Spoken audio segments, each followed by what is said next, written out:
Welcome to Whispers of the Gem State. Tonight we travel to one of Idaho's most infamous and unsettling locations, the Old Idaho State Penitentiary.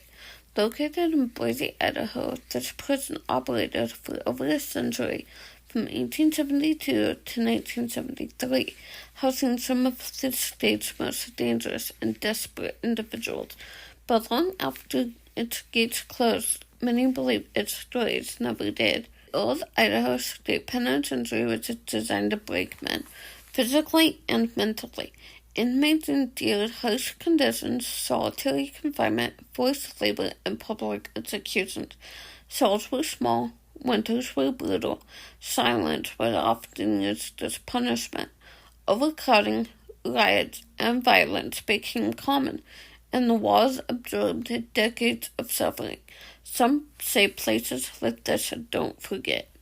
One of the most disturbing areas of the prison was solitary confinement, tiny cells where inmates were left alone for days or even weeks. Visitors today report sudden feelings of panic, nausea, or dread. Others claim they hear footsteps, even when no one else is there. Nearby stands the gallows where executions took place. Only 10 men were executed here, but one name stands out above all the others. Raymond Snowden was convicted of the brutal murder of Cora Dean in 1956. The crime shocked Idaho. Newspapers gave him a chilling nickname, Idaho's Jack the Ripper. Snowden was sentenced to death by hanging and held inside the penitentiary while awaiting execution. Those who encountered him described him as calm, almost detached, as if he already knew something no one else did. On October 18, 1957, Raymond Snowden was led to the gallows. According to legend, as how the noose was placed around his neck, Snowden made one final statement: "I will not leave this place." Moments later, the trapdoor opened. Raymond Snowden was pronounced dead.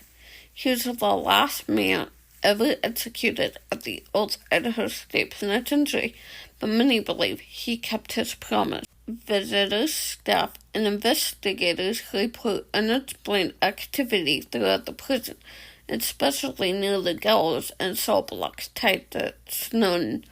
Whispers have been heard when no one is there. Shadow figures appear in doorways and vanish. Some people feel a sudden, intense presence, like someone standing just behind them. Others refuse to remain in the area at all. Whether these experiences are echoes of trauma or something far more sinister, Raymond Snowden's name still lingers here. Today, the Old Idaho State Penitentiary is a historic site museum, but many who walk its corridors say it doesn't feel empty. The air feels heavy, the silence feels watched, and some swear the walls are still listening. Places like this carry stories that don't fade easily, stories of pain, of punishment, of promises made and possibly kept. This has been Whispers of the Gem State, and these are the whispers that never faded.